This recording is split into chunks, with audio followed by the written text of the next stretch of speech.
Samuel, Señor, habla que tus siervas oyen. Amén. Entonces, ayer habíamos quedado habíamos dicho que habíamos hablado en el versículo número 1, ¿cierto? Estaba hablando Juan de que él decía que él había contemplado al Señor Jesucristo, que sus ojos lo habían visto, que su oídos lo habían oído y que lo había contemplado y que así mismo lo había. Trato de acomodar esto, es difícil tener el teléfono parado. Y que él había podido también tocarlo, ¿cierto? Hablábamos de que él hablaba de Jesús, solamente para hacerles un pequeño resumen, hablábamos de que él había hablado de Jesús en sus 3 principios, Señor, en Génesis 1:1, cuando decía que la luz se hizo. Angelita, tienes el micrófono abierto. Que la luz se había hecho y perdóname, que en el principio él hizo los cielos y la tierra, ¿cierto? Entonces hablado de que ese era el primer principio, de que hablamos del segundo principio que está en primera de Juan, y era que el verbo se había hecho hombre, o sea, cuando Jesús había nacido como un bebé.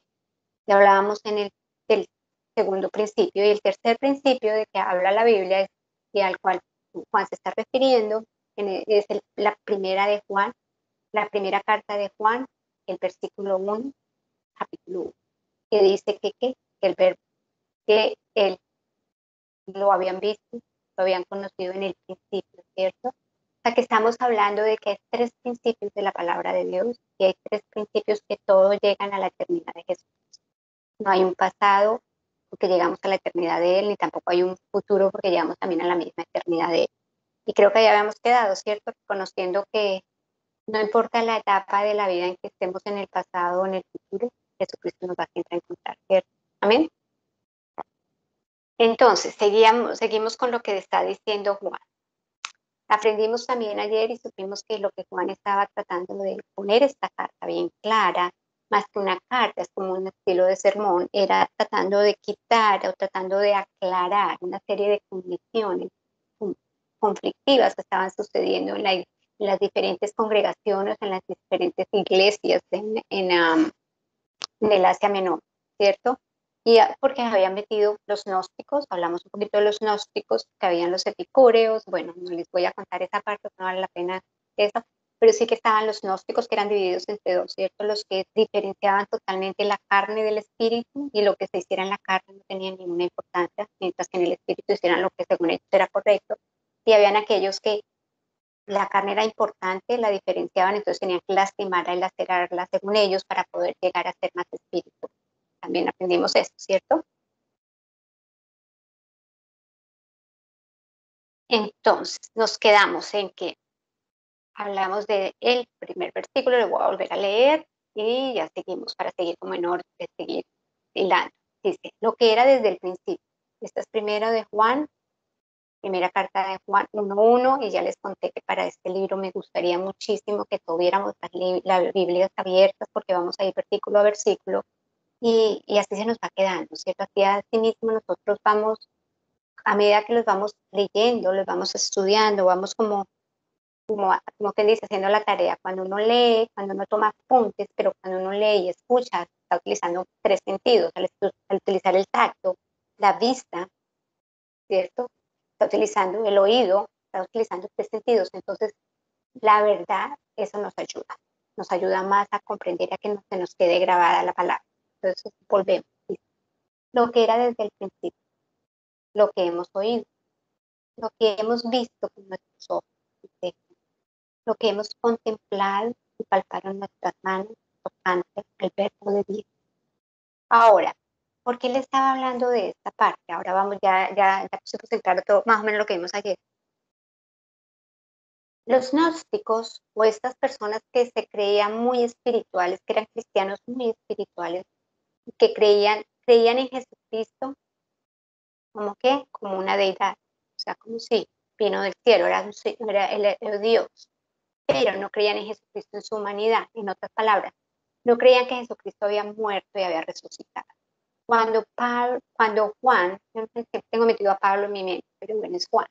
Cuando Juan habla, que dice que desde lo que era desde el principio, lo que hemos oído, él no está hablando específicamente solamente del tiempo en que él convivió con él, o sea, esos 3 años que él convivió con el Señor Jesucristo y oyó sus mensajes y vio sus milagros y vio todas las cosas que él había hecho, ¿cierto? Se sentó con él a comer, pescó con él, um, convivió, oyó sus enseñanzas. No solamente le está hablando de eso, él también está hablando, y para poder poner en claridad esto para la gente, él está hablando que una vez que él murió, eso lo vimos también ayer, ¿cierto? Una vez que él murió, la gente no creía como Tomás, pero que una vez que él murió así todo, ellos también, acuérdense, Jesucristo dice que estuvo con los apóstoles 40 días, o sea, no con los apóstoles, estuvo 40 días después, antes de ascender al cielo, después de su resurrección. Y en este tiempo, nosotros asumimos que también ellos lo tocaron, no lo dice la palabra específica, pero cenaron con él una vez al lado del lago, ¿recuerdan? Que Jesucristo estaba cocinando un pescado y estaba en el lago, ellos terminaron de pescar un día y él estaba ahí, les ofreció, ¿cierto? O sea que cuando él habló con Pedro, que lo sacó aparte, le dijo 3 veces que cuidara sus ovejas, ¿cierto? Entonces eran tiempos en que ellos obviamente volvieron nuevamente a ver, volvieron nuevamente a escuchar, volvieron nuevamente a contemplar, después de que resucitó, o sea, después de que el verbo se hizo carne, pero el verbo murió crucificado, el verbo se volvió a sacar, ¿cierto? Fue un ser humano, tuvo una resurrección real con un cuerpo real físico que ellos podían tocar, ver, palpar. Y estoy segura, ¿no? Asumo que también ellos lo palparon. Me imagino que ellos le tocaban en los brazos, qué sé yo, porque pues andaba con ellos, ¿cierto? Y hablaba con ellos. Entonces, aquí también él se refiere, y eso es lo que él quiere mostrarle también a esta gente de la iglesia, de estas congregaciones, que no fue solamente antes de que Jesucristo muriera, sino que después de que él murió, después de que él resucitó, también ellos lo contemplaron, también ellos estuvieron con él.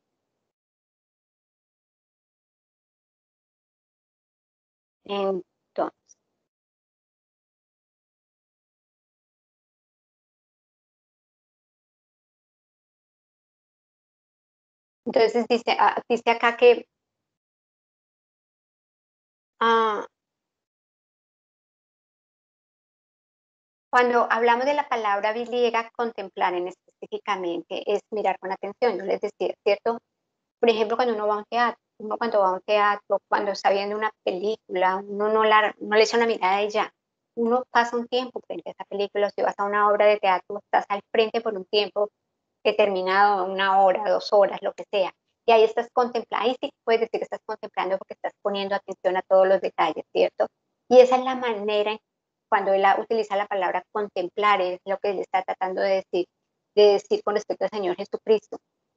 Acuérdese que él dice que así como Moisés levantó la serpiente en el desierto y los que podían mirar y contemplar esa serpiente, aunque hubieran sido picadas por serpientes, acuérdense cuando en el Éxodo que el Señor mandó serpientes. Muchísimos murieron con las picadas de las serpientes, ¿cierto? Pero el Señor le dijo a Moisés, porque Moisés, como por supuesto, oró y le pidió al Señor que que los iba a matar en el desierto, oró por el pueblo. El Señor le dijo que levantara, ¿cierto? Una serpiente y la pusiera, bueno, entonces una serpiente que había sido hecha de oro, si mal no estoy, ya no me acuerdo exactamente, perfectamente la historia, pero fue así. Y decía la palabra que cuando la gente hubiera sido tocada por la serpiente, ¿cierto? Hubieran sido mordidos, perdón, por la serpiente, y miraban esta serpiente que estaba hecha en oro, que era como una vara, una serpiente que estaba hecha en oro, que se mejoraban, se aliviaban y no se morían, ¿cierto? Así está diciendo Juan, ¿qué pasó? Dice en el versículo 14 del capítulo 3 del Evangelio de Juan, dice, y como Moisés levantó la serpiente en el desierto, así es necesario que el Hijo del Hombre sea levantado para que todo aquel que en él cree no se pierda, mas tenga vida eterna. Entonces estamos hablando que nosotros cuando contemplamos algo, no es una miradita parcialita o rapidita, así como estos hombres para que se pudieran sanar de la mordedura de serpientes y no morir, tenía que contemplar esa serpiente que había sido erigida, levantada. Asimismo, Él nos dice que cuando el Hijo del Hombre es levantado, Jesucristo es levantado, ¿cierto? Todo aquel que en él cree, todo aquel que lo contempla, porque creer no sencillamente es que creí ya, tener una contemplación, es dedicarle tiempo, es realmente creer lo que Él hace, es querer saber de Él, es querer conocerlo a Él como lo que es Él, ¿cierto? Entonces dice que cuando eso pasa, cuando nosotros conocemos, aprendemos a contemplar al Señor Jesucristo, dice que nosotros cuando creemos no nos vamos a perder, sino que vamos a tener una vida eterna. Entonces a eso específicamente se está llamando, nos está hablando. Esa contemplación del Señor Jesucristo es para recibir una salvación. Esa contemplación del Señor Jesucristo es para nosotros admirarle a Él. Cuando nosotros le miramos, cuando nosotros dejamos, pasamos la vista del mundo normal, natural que tenemos y la fijamos en el Señor Jesucristo, dice la palabra de Dios que nosotros nos salvamos, ¿cierto? Entonces a eso es, y que cuando nosotros seguimos, somos salvos, ¿cierto? Cuando lo miramos, cuando quitamos la mirada del mundo y decidimos voltear la mirada de Él, dice que al irlo contemplando, al ir aprendiendo de Él, al irlo conociendo, al ir teniendo una comunicación, teniendo una relación íntima con Él, nos vamos santificando, ¿cierto? Juan escribió en el capítulo 1 del versículo 14, dice, del Evangelio de Juan, dice, y el verbo se hizo carne y habitó entre nosotros, llenos de gracia y de verdad, y vimos tu gloria como un unigénito del Padre. Entonces, ¿qué es lo que nosotros necesitamos hacer? Nosotros necesitamos para tener esta santificación que necesitamos saber mucho más bien, ¿cierto? No solamente mirarle así como dice, ay, mira, Jesucristo me salvé ya, sino hemos aprendido que tenemos que aprender a ser sus discípulos. ¿Y cómo podemos ser sus discípulas? Contemplando. Nosotros recibimos la salvación solamente porque es cierto, pero la santificación lo hacemos a través de pasar tiempo con Él, de contemplarlo con los ojos de la fe. Así es como nosotros podemos llegar a tener esa relación estrecha con nuestro amado Señor y irnos santificando día a día. Entonces, vamos a recordar hoy que estamos hablando de que Jesucristo es luz, ¿no? Estamos dividiendo todo el Evangelio, en la primera carta en 3 partes. Entonces estamos en la parte de que Dios es luz. Entonces vamos a ver, dijimos que cuando yo les dije ayer que lo íbamos a dividir de esa manera, les dije que íbamos a leer la primera de Juan del 1, entre el versículo 1 y 4, ¿cierto? Entonces ahí vamos ahí.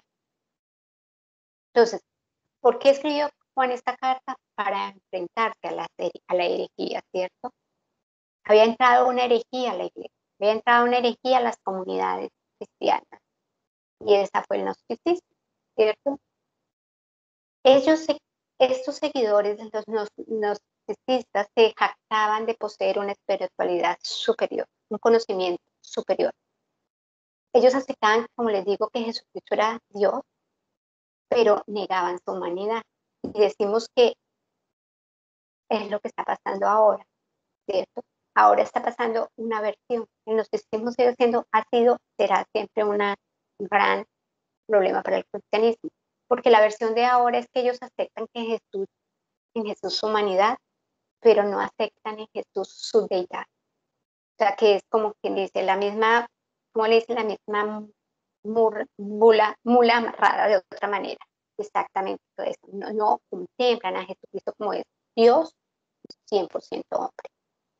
Entonces, Juan lo que quiere decirles a ellos, a aquellos que se creen que tienen un conocimiento superior y que están infiltrados en las iglesias, en las congregaciones de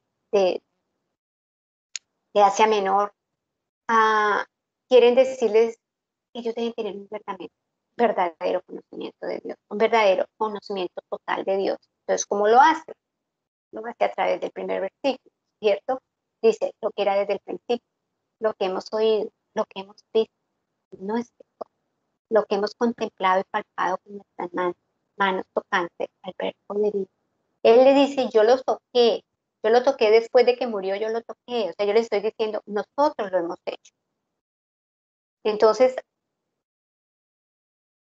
podemos entender que esa era la intención de él.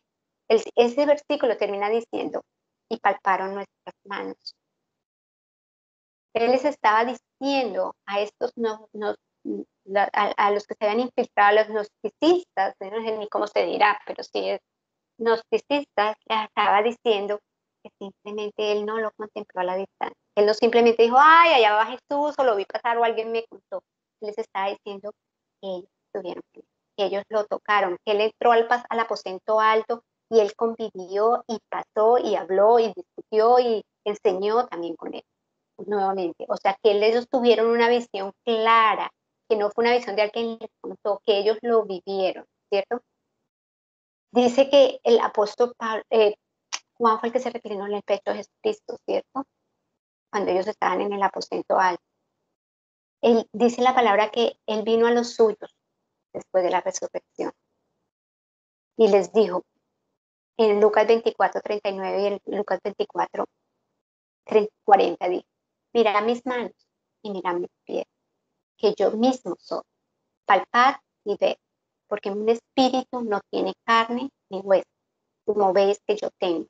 Diciendo esto, les mostró las manos y los pies.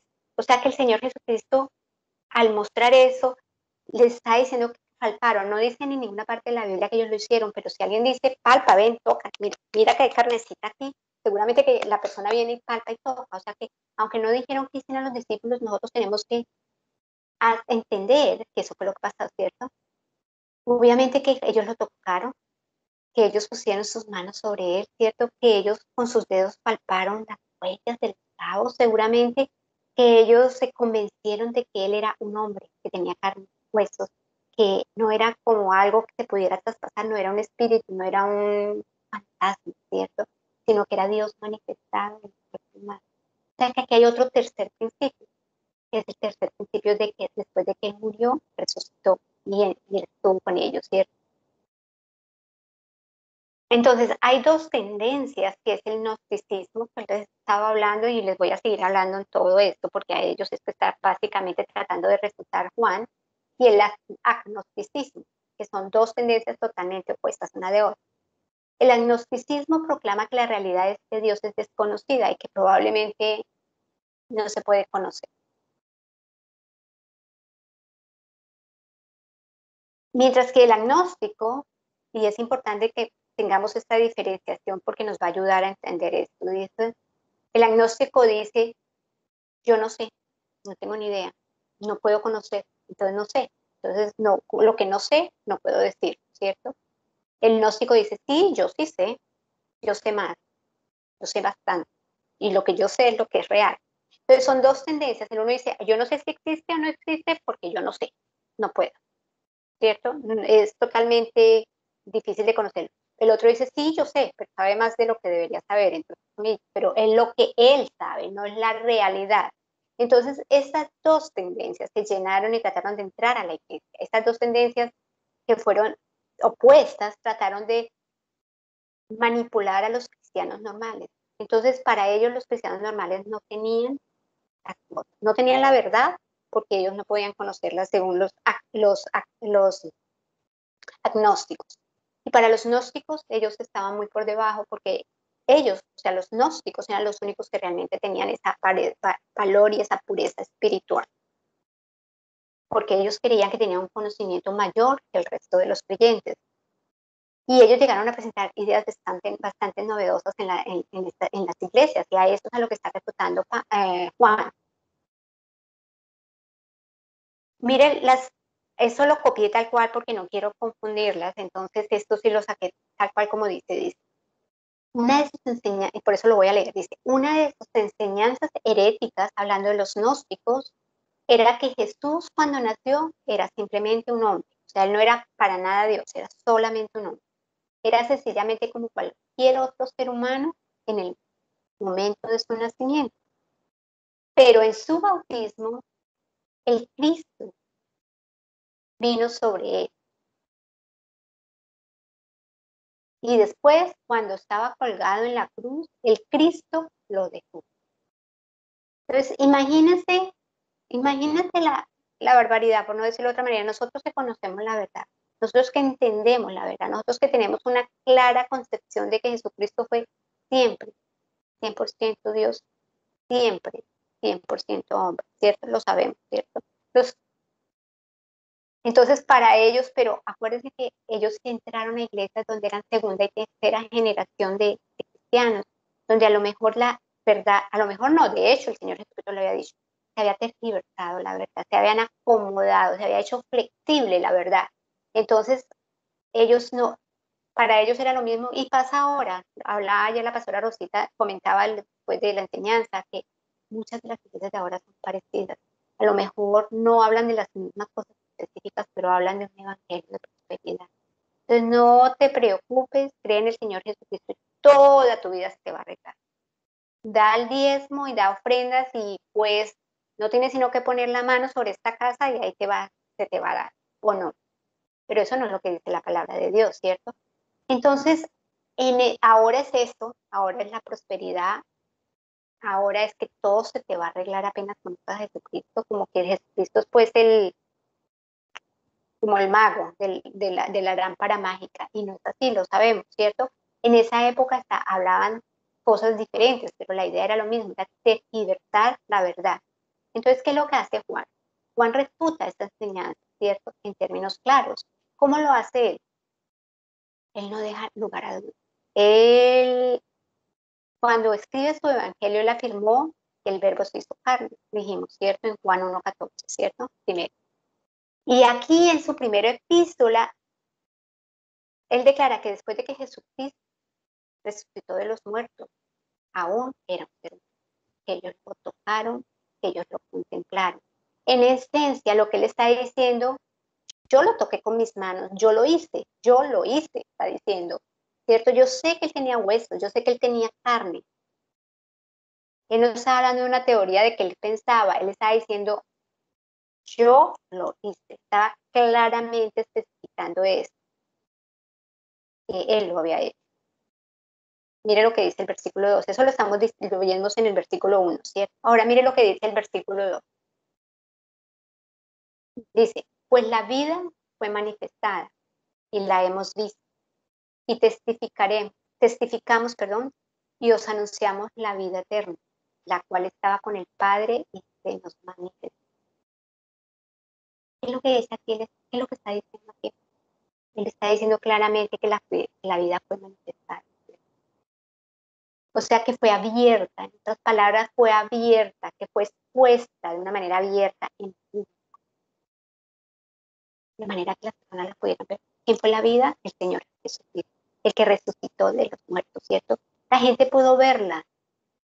Juan estaba hablando sobre esa palabra que había ofrecido, una palabra de vida. Realmente el Señor Jesucristo murió, pero nosotros lo vimos. Mire, pues la vida fue manifestada, la hemos visto. Él murió. Todo el mundo vio que murió, ¿cierto? Todo el mundo vio que lo crucificaron, murió y fue sepultado, ¿cierto? Pero aquí llega él con su segundo versículo y dice, pues la vida fue manifestada en la vida. No es que alguien me contó, no es que vi en la esquina o que es, no, él lo vio con sus propios ojos y él puede testificar, dice. Y porque nosotros lo vimos, porque nosotros podemos testificar, por eso es que les anunciamos, dice él claramente, la vida eterna. Esa vida eterna que estaba primero con el Padre, pero que vino en un momento acá, ¿cierto? Esa vida eterna que fue un verbo que se hizo carne y murió, pero que resucitó y que se nos ha manifestado. Ese es el segundo versículo. Más claro, no canta un gallo, dice.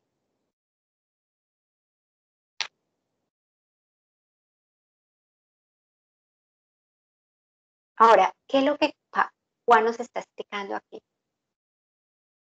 Él nos dice claramente, ¿sabe qué? Yo, yo, Juan, dale con Pablo, yo, Juan, tuve una relación directa. Yo, Juan, lo vi, yo, Juan, lo toqué. Yo, esa vida que ustedes vieron, que se fue en la cruz del Calvario y que fue sepultado, yo lo vi. Yo puedo testificar. Yo ahora testifico que es una vida y que es eterna. Y yo fui testigo de eso. Y eso es lo que nos está diciendo. Lo que nos está diciendo a nosotros ahora. Y lo que le está diciendo a esa iglesia, lo que estaba tratando de decirle a los gnósticos, si él sí era 100% hombre, si era 100% Dios, y sí murió como hombre, pero sí resucitó como Dios, pero con un cuerpo de hombre también, como tú y yo, porque yo lo testifiqué, porque yo lo toqué, porque yo lo palpé.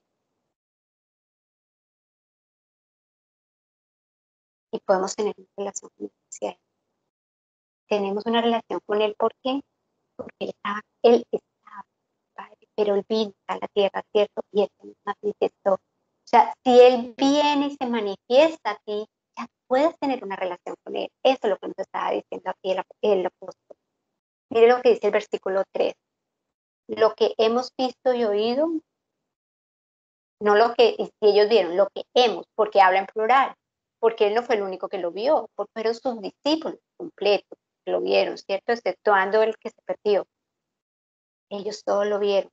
Entonces dice Él, lo que hemos visto y oído, no lo que nadie nos contó, no lo que nos imaginamos, sino lo que hemos visto, hemos oído, eso es lo que os anunciamos, dice, para que también vosotros, está hablando a las iglesias, acuérdense que yo les dije que esa era una carta, una epístola, porque es más un sermón muy familiar.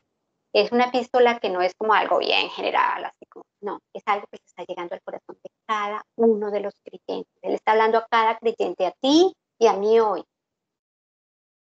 Y él dice, para que también vosotros, para que también tú, Rosita, para que también tú, Lupita, tengas una comunión con nosotros. Acuérdense que si tenemos comunión con los unos con los otros, tenemos comunión con Jesucristo, ¿cierto? Y dice claramente, y nuestra comunión verdaderamente es con el Padre y con su Hijo Jesucristo. O sea, si ustedes ven todo está relacionado. Ellos lo vieron, ellos lo oyeron y ellos lo están anunciando. Yo vi, oí, entonces por eso vengo y les cuento, ¿cierto? Pero no se queda ahí. Él dice para que vosotros, para que tú y yo también tengamos comunión con quién, con Juan y con sus discípulos, ¿cierto? Pero cuando tenemos comunión con Juan y con sus discípulos, ¿cómo mostramos que tenemos comunión con ellos? ¿Cómo mostramos que tenemos comunión con nuestros hermanos y hermanas en la fe? Cuando tenemos comunión con el Padre y tenemos comunión con su Hijo Jesucristo. O sea, ahora sí tiene sentido, ¿cierto? Tiene sentido lo que Pablo está diciendo, ay, Dios mío, lo que Juan está diciendo. Me voy a volver a leer el versículo a ver si ustedes captan esa conexión estrecha que tiene. Lo vuelvo y lo leo. Dice, lo que hemos visto y oído, eso os anunciamos. Para que también vosotros tengáis comunión con nosotros. Y está hablando. Cada una de las personas que escuchamos este evangelio, cada una de las personas que leemos esta carta, cada una de las personas que podemos ver esta epístola, nosotros podemos tener comunión con quién, con Juan y con los discípulos. ¿Por qué? Porque dice que nuestra comunión, esa comunión, verdad, que es verdaderamente, no específicamente con Juan y sus discípulos, sino que es con el Padre y con el Hijo de Jesucristo. Si nosotros hacemos comunión los unos con los otros, estamos a sí mismos, tenemos comunión con el Padre y con Jesucristo. Ustedes ven que yo les dije en estos 3 versículos que hasta ahora les he leído, ¿cierto? Vemos que en los 3 versículos él ha dicho lo que hemos visto y hemos oído. O sea, que lo ha dicho 3 veces. ¿Con qué intención creen ustedes que nosotros, que lo dice 3 veces? Hemos aprendido a través de Santiago, que cuando Santiago nos decía hermanos o amados, él quería que nos prestáramos atención, ¿sí? Pues resulta que aquí es lo mismo. Él 3 veces nos dice lo que hemos visto y hemos oído. ¿Por qué? Porque quiere que penetre en nuestra mente, en nuestra conciencia, que nosotros entendamos que Él no se está imaginando algo, que no está contando una historia de nada, sino que Él lo vivió, que Él lo oyó y que Él lo vio. ¿Para qué? ¿Para qué? ¿Para qué es la razón de eso? Solamente para que nosotros tengamos comunión con nosotros. Nosotras entre nosotras y nosotras teniendo comunión con Juan, obviamente, y sus escritos, y así mismo, cuando nosotros tenemos comunión unos con nosotros, con el Padre y su Hijo Jesucristo. O sea, en otras palabras, los cristianos debemos tener comunión, tenemos que tener compañerismo los unos con los otros. ¿Amas a Jesucristo? Y lo vamos a ver más adelante. La única manera de mostrar eso, la única manera de mostrar eso, es amando a tus hermanos, y está amando a tu hermano. Que me cae gorda, que ora de tal manera, que dice que la manera en que habla, que cómo se viste, que llega tarde, que no sé, nada, que no se conecta, nada. Debemos tener compañerismo de la familia de Dios. Tenemos que tener compañerismo entre nuestros hermanos y nuestras hermanas en la fe. Y él continúa diciendo esto en el versículo. Dice que nuestra comunión debe ser verdaderamente con el Padre. Dame un segundo que mi esposo prendió el televisor.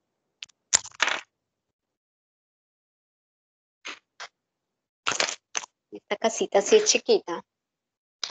Entonces, aquí estamos hablando de una comunión. Aquí estamos hablando de que no podemos tener comunión con Dios si no tenemos comunión con nuestros hermanos, ¿cierto?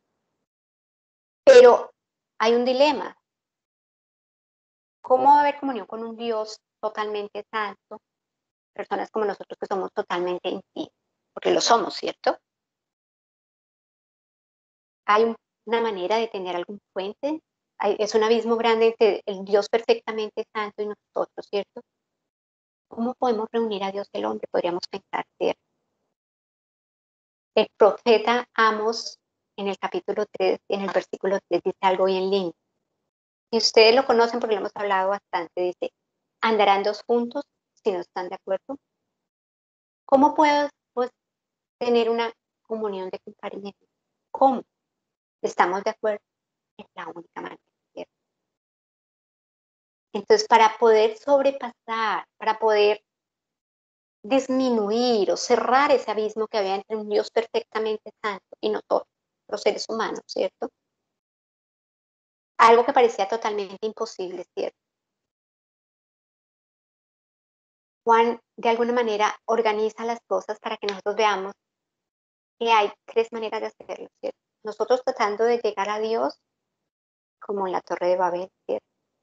Nosotros, ¿cierto? Es una manera, vamos a llegar a Dios, como hay un abismo que es totalmente infranqueable, que no podemos llegar a él, entonces vamos a llegar a Dios como en el tiempo de la Torre de Babel.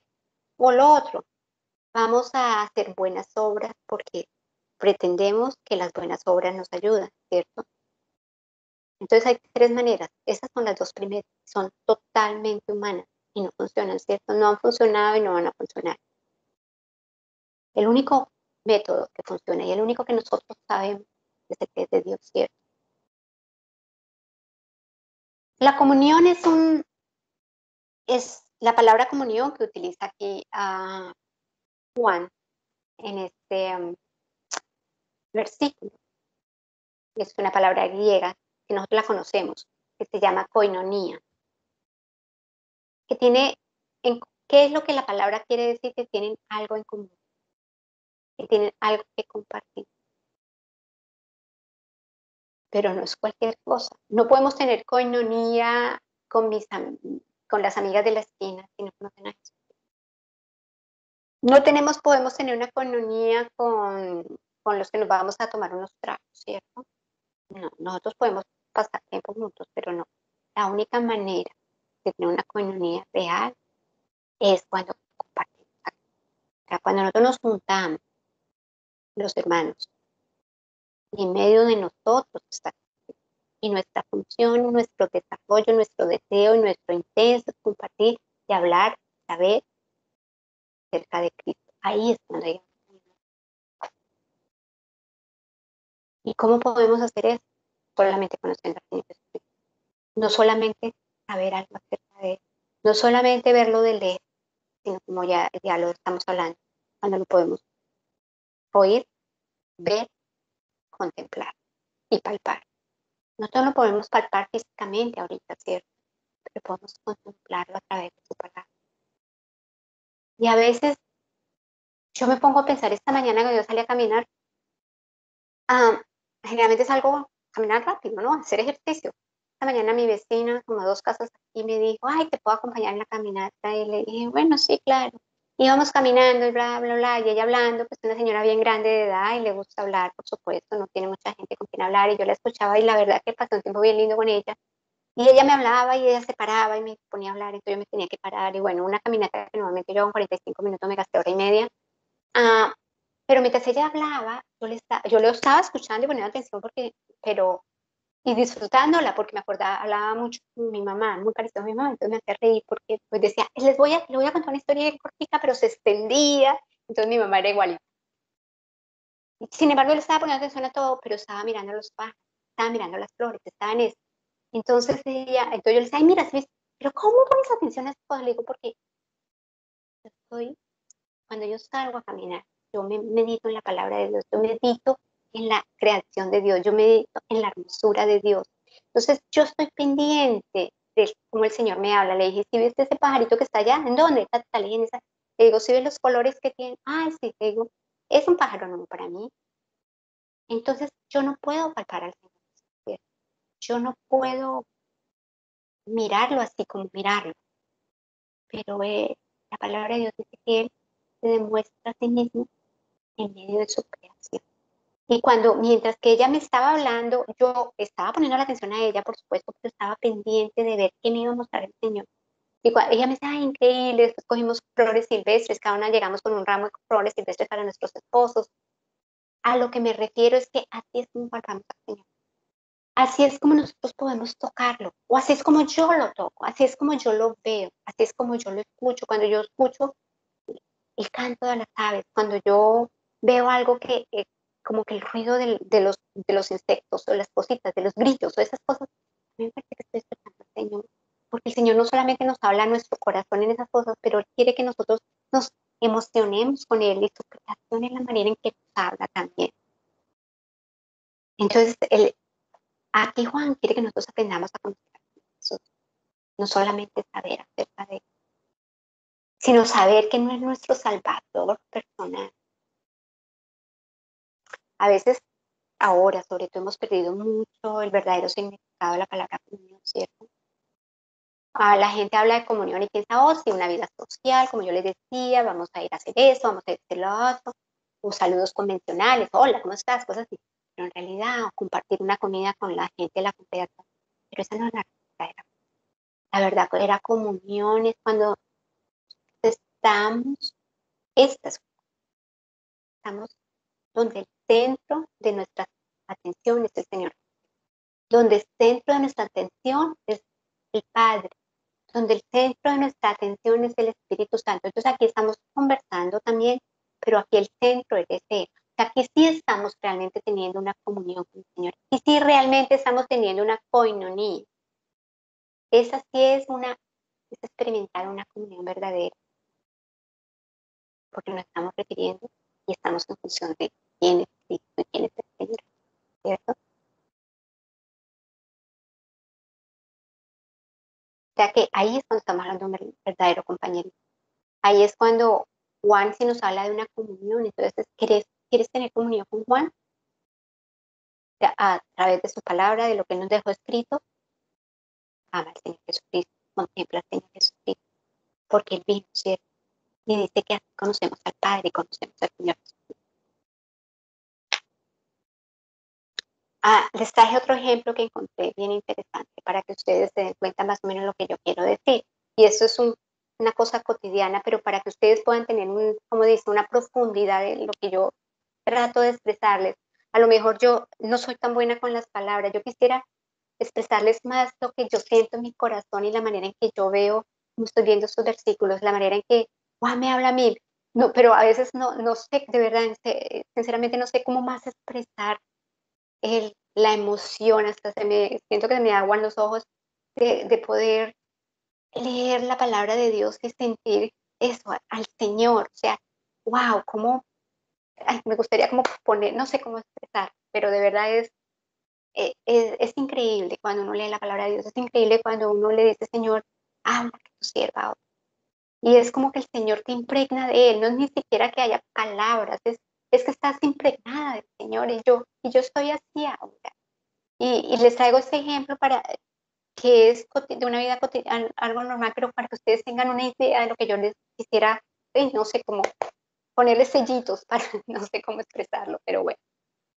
Les voy a presentar una ilustración que encontré al respecto. Dice,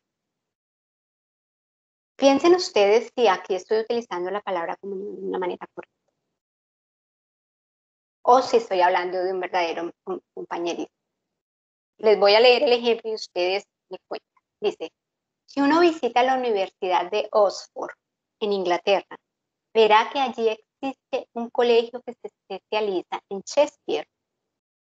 Ahora, supongamos que uno tenga interés en saber todo en cuanto a Shakespeare, quizá con el propósito de enseñar sobre su vida y obras en alguna ocasión. Pues entonces iría a Oxford y estudiaría en ese colegio en particular que se especializa en este autor. Ahora, si usted llega a aquella institución a la hora de comer, se sentaría alrededor de una mesa, en la cual se encontraría con otros alumnos que estudian Shakespeare, por supuesto, ¿cierto? Y se encontraría también con los profesores que están a cargo de la enseñanza. Los oiría a todos hablando del mismo tema, en una forma en la cual nunca habría oído hablar antes. Allá respiran Shakespeare, hablan Shakespeare, comen Shakespeare, todo es alrededor de él, ¿cierto? Entonces eso es lo que está tratando de dar este ejemplo, ¿cierto? Por ejemplo, cuando uno recuerda la historia de Romeo y Julieta, cree que ella era la única joven con la cual él, o sea, Romeo, había salido, ya que Romeo había expresado en una ocasión que el sol nunca había contemplado a alguien como ella desde el principio del mundo. Él estaba total y absolutamente enamorado. Y si ustedes se acuerdan la historia de Romeo y Julieta, pues eso lo dice, ¿cierto? Pero en realidad, en esa ocasión, él no estaba hablando sobre Julieta, sino de otra joven. Fíjense. Y así uno llegaría a la conclusión de que todavía necesita aprender mucho más sobre este autor. Uno se imaginaría, wow, cuando él estuvo hablando, hablaba sobre ella, y fíjate, ni siquiera estaba hablando sobre él, ¿cierto? Entonces comenzaría a estudiar y a examinar más libros de la biblioteca y a asistir a más conferencias sobre el tema. Y después de haber pasado en esa escuela algún tiempo, por 2 o 3 años, se le nombraría miembro de la Junta del Gobierno.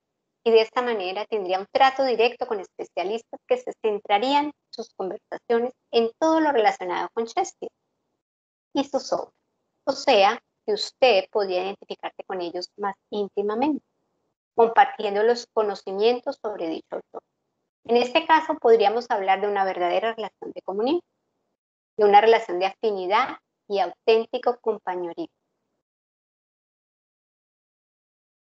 ¿cierto? Estamos hablando de eso, ¿cierto? Ahora, ¿cómo es nuestra reunión con los creyentes? Compartimos cuando nosotros nos juntamos creyente con creyente. Compartimos solo con las palabras de Cristo. Compartimos las verdades de Cristo. Compartimos las experiencias de las vidas cristianas. Eso, a eso se refiere, a ese tipo de comunión. Ahí es cuando Él está hablando, cuando Él dice, para que también vosotros tengáis comunión con nosotros. Y nuestra comunión verdaderamente es con el Padre Jesús. A eso es lo que se refiere. Piensen en este ejemplo de Chef. Piensen en eso cada vez que ustedes piensen que tienen una buena comunión con sus hermanos en la fe y una buena comunión con la Biblia, con la palabra de Dios. ¿Ustedes creen que conocen lo suficiente al Señor Jesucristo? Aquí dice que por más de que entre más queramos aprender y lo sabemos, como que más nos parece que menos sabemos. Y no es que no sepamos menos, es que sencillamente es tan rica la palabra de Dios, es tanto lo que podemos conocer del Señor, que entre más le conocemos, más nos damos cuenta que nos falta mucho más por conocer. A esto es a lo que se está refiriendo exactamente. Ahora vamos a leer, espero que les haya quedado claro cómo es la comunión con el Padre, con su Hijo Jesucristo, cuando los creyentes se unen en función de Cristo, cuando lo quieren conocer, lo quieren palpar, quieren cuando le quieren contemplar. Vamos al siguiente versículo. Y en mi Biblia, en la Biblia dice que, o sea, hay un subtítulo que se llama Caminar en la luz. Yo creo que está en la Biblia de ustedes también, no sé, todas las Biblias están igual, pero bueno. Mire lo que dice el siguiente versículo. Estas cosas os escribimos para que vuestro gozo sea completo. O sea, esta fue la segunda razón por la que Juan mencionó, decidió escribir esta lista. Él quería que la alegría de los creyentes fuera completa. Él quería que ellos tuvieran una magnífica experiencia, teniendo un gozo y una alegría que los inundara. No solamente decir que estuvieran contentos, no, sino que disfrutaran de una gran alegría, de un gran gozo, que experimentaran una auténtica comunión. O sea que Él dice que dice, estas cosas os escribimos para que vuestro gusto sea completo. Cuando tenemos esa comunión, ¿con quién? Con Juan, ¿cierto? Con Rosita, o con Silvia, con Cristina. Cuando tenemos esa comunión unos con otros, al tener esa comunión, tenemos comunión con el Padre, con su Hijo Jesucristo. Y dice que cuando eso sucede, entonces nuestro gusto es completo. ¿Tienen? ¿Ahora se entienden? ¿Por qué? Porque estamos realmente experimentando una perfecta comunión. Si yo hablo de Jesucristo, pienso en Jesucristo, respiro Jesucristo, mi comunión, dice Juan, completa. Porque yo estoy en una coinonía con mis hermanos que hablan de Jesucristo, respiran Jesucristo. Entonces, yo tengo una perfecta comunión con ellos, así como tengo una perfecta comunión con Juan, porque Juan es mi hermano también, ¿cierto? Es mi hermano en Cristo. Entonces, si nosotros estamos con ellos, como dice, con vosotros, si vosotros estáis con nosotros, entonces dice que cuando todo eso suceda, ¿qué es lo que va a suceder? Es que nuestro gozo va a ser completo.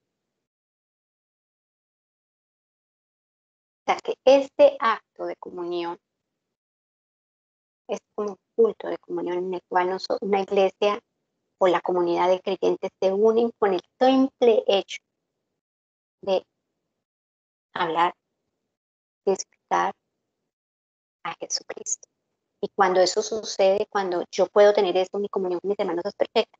Cuando eso sucede, entonces yo me voy a llenar de gozo, no de una alegría, y ay, qué rico, no, un gozo completo, dice Juan. Esa es la experiencia de la comunión. Ahora, ¿la hemos sentido? ¿Tú la has sentido? ¿Yo la he sentido? Es algo que solo nosotros podemos contestar, ¿cierto? Y pues no se los voy a preguntar, pero creo que cada uno de ustedes debería preguntárselo así como yo me lo pregunto. De alguna manera, Juan estaba pensando en el apóstol Pablo cuando dijo esto, ¿cierto? Mire lo que dice Pablo, quiero conocerlo a él, dice Pablo en Filipenses 3:10, y el poder de su resurrección, y participar de sus padecimientos hasta llegar a ser semejante a él en su muerte. O sea, era un gozo inefable que también quería tener Pablo, ¿cierto? Él quería participar del poder de la resurrección, pero también de sus padecimientos.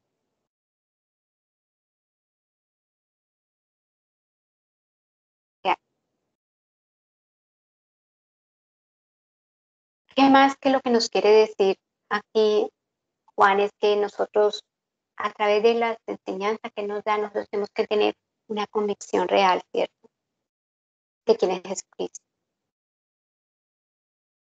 Y nosotros tenemos que reconocer que hemos pecado. Nosotros tenemos que reconocer que cuando tener esa convicción real de que hemos hecho lo incorrecto, que no somos capaces por nosotros mismos, de que aunque Él ya nos salvó y todo, tenemos que venir cada día delante de Él con arrepentimiento cuando hacemos lo incorrecto, porque lo hacemos todos los días, ¿cierto? Debemos poner todos los días a paz de salvo con Él. Entonces, que cuando lo hicimos la primera vez, tuvimos la experiencia de la salvación, ¿cierto? Y ese era el comienzo de la relación con Dios. Pero y eso nos trajo alegría a nuestros corazones, ¿cierto? Eso nos trajo, como que nos quitó un peso de encima, pero cada día, como si cada día, cuando yo llego y entrego delante del Señor lo que he hecho incorrecto y lo entrego delante de Él, es como si nosotros tuviéramos cada día esa alegría, como si cada día nuestro corazón rebosara porque estamos limpios, estamos nuevamente libres, estamos nuevamente como quien dice, quitándonos cada carga, porque nos vamos cargando durante el día, durante las cosas que hacemos. No es sencillamente que pecamos porque, ay, hacemos las cosas incorrectas. A veces pecamos por nuestra simple actitud hacia las cosas, hacia las personas. Eso ya. A veces pecamos con el simple hecho de no hacer lo que el Señor nos dice que hagamos. Pero Él dice que si venimos arrepentidas delante de Él, Él va a quitar esto, ¿cierto? De nuestro, nos va a dar que, nos va a traer alegría a nuestros corazones, porque nos va a quitar ese peso y nos va a traer alegría. Así fue lo que le pasó al eunuco. Recuerden el eunuco etíope, cuando él experimentó ese encuentro con Jesucristo, cuando Felipe lo pusieron en este camino donde él iba, y él estaba leyendo y él no entendía la palabra de Dios, y dice que el Espíritu Santo puso a Felipe y Felipe le pudo a través de esa escritura que estaba leyendo el etíope presentar el Evangelio, y él pudo conocer a Cristo. Él estaba feliz, dice que se bautizó y que él siguió su largo viaje feliz, ¿cierto? Que él terminó su viaje sintiendo una gran alegría. ¿Por qué? Porque había llegado a conocer a Cristo. Y esta epístola de Juan lo que nos quiere es que tú y yo aprendamos a conocer a Jesucristo. Ustedes me van a decir, ay, pero si yo ya lo conozco, no, he aprendido hartísimo de él. Ya llevamos un año, más de un año, todas las noches. No, parece que sí. Él quiere que nosotros no solamente lo conozcamos, sino que lo compartamos. Que podamos compartirlo con los demás, lo que Jesucristo ha hecho en nuestras vidas. Cómo Él ha llenado nuestras vidas, cómo nos ha dado ese gozo inefable. Cómo el Espíritu de Dios ha permitido que el Señor Jesucristo nos salve, nos liberte. Cómo es que el Padre envió a su Hijo Jesucristo para que ese puente que estaba abierto totalmente se pudiera cerrar, para que nosotros pudiéramos tener esa comunión con Él en nuestra vida. Cómo es que Él permitió que esa comunión no solamente fuera con Él, con su Hijo Jesucristo, sino entre nosotros, con los hermanos. Que cada una de esa coinonía que tenemos con nuestros hermanos en Cristo nos dé experiencias dulces, nos dé experiencias agradables, enriquecedoras.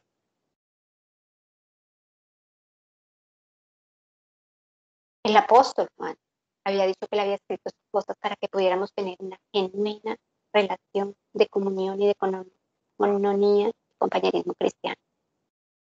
Y para que por el fruto de esa relación, nuestra alegría, nuestra satisfacción y nuestro gozo será cada vez más grande.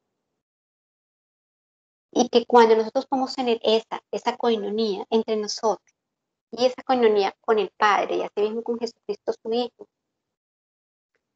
esa íntima relación, esa íntima comunión de compañerismo con Dios se va a revelar y se va a reflejar en nuestros hermanos.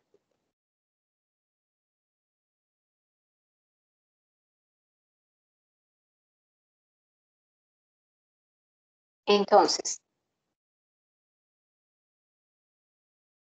¿qué es lo que nosotros aprendemos hoy? Yo les dije, yo no iba a correr. Son 4 versículos y ya leímos 4 versículos. Y yo quiero concluir aquí. Yo quiero concluir en que tenemos por delante mucho más de lo que nosotros creemos conocer el Señor Jesús. Pareciera que lo conociéramos. Nosotros tenemos que tener la habilidad de poderlo oír. Tenemos que tener la habilidad de poderlo ver. Tenemos que tener la habilidad de poderlo contemplar. Tenemos que tener la habilidad de poderlo tocar. Entonces, yo sé que a través de esta primera carta de Juan, vamos a tener esta posibilidad poco a poco. Vamos a ir desarrollando estos poquitas, como estos sentidos para que nosotros podamos ver, conocer más aún nuestro Señor Jesucristo. Y sí, lo vemos a través de la naturaleza, sí, lo vemos a través de la brisa, lo vemos aún a través de las lluvias torrenciales. Cuando ustedes ven que llueve tan fuerte y que se caen pedazos de árboles y que se caen hojas, si ustedes se dan cuenta, no siempre, pero el 90% son hojas secas, son hojas, ramas partidas, ramas quebradas.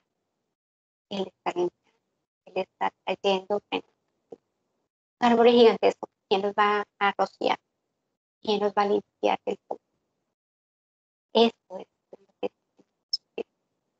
Y no solamente vino a salvarnos, no solamente vino a a cerrar esa brecha y ese abismo entre un Dios perfectamente santo y unos seres humanos totalmente inclinados.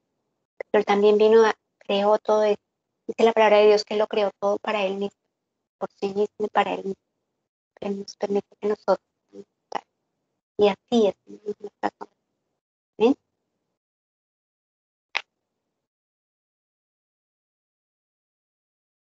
Pues buenísimo, buenísimo la cena. Ya límpiense la boquita. Terminó Cojan por su hoy. servilletita que ya estaba. Ya Sí, gloria al estaba la Señor. mesa servida. Y bueno, sí, pues qué alegría que el Señor nos ha regalado estos tiempos, que lo que estabas hablando de alguna manera es semejante a la coinonía, porque por este año, como mencionabas, ha sido puro hablar del Señor. Podríamos hablar de 1000 temas, de modas, de política, de todo lo que está pasando en el mundo, pero mira qué privilegiadas. Es como una coronita en medio de este año. Decir, bueno, ya experimentaron que el diario del día a día es tan refrescante compartir la palabra de Dios. Y mira que como decía el apóstol Juan, decía, bueno, nosotros lo vimos, lo tocamos, estuvimos con él, y nosotros tenemos ya esa experiencia. Cuando, como me dice Angelita, me pasé toda la tarde leyendo, buscando el tema que me va a dar el Señor, ya estás teniendo una comunión con el Señor a través de enseñar. Tienes que buscar del Señor, tienes que orar para que el Señor te confirme el tema, y en esa comunión con el Señor pues te alimentas y luego vienes y lo compartes aquí. Yo creo que el Señor de verdad está como sellando lo que hemos vivido este año. Y eso es maravilloso, porque yo, por ejemplo, hoy salí con una hermana, estuve como 2 horas, no hablamos de otra cosa que no fuera del Señor. Nos edificamos tanto, estuvimos hablando de Elías y wow, estamos impactadas. Y mira qué bonito, porque de verdad, cuando tenemos la coinonía en Dios, ahí sí nos ponemos de acuerdo y disfrutamos. Y nos asombra el Señor, como tú dices, a mí me asombra un animalito, un pájaro. Y ahora estamos asombradísimas con la vida de Elías. Como para terminar, el Señor le dice, largo camino te espera, sal de esa cueva. Vas a ungir a este rey, vas a ungir a este para rey, pero vas a ungir a Eliseo, que te va a suceder. Es el que sigue. O sea, él te va a suplantar cuando tú ya no estés. Ya el Señor tenía el plan completo. En el momento, bueno, estábamos tan felices recordando todos esos eventos de Elías, que el Señor dijo, bueno, ya cuando vayas por el camino, dale la capa a Eliseo y ahí viene el carro de fuego por ti. Y la meditación era que el Señor tiene un plan perfecto para cada una de nosotros. Que si a veces nos desanimamos, no nos conectamos, nos da miedo compartir lo que tú quieras, pero el Señor tiene un plan perfecto y se va a cumplir.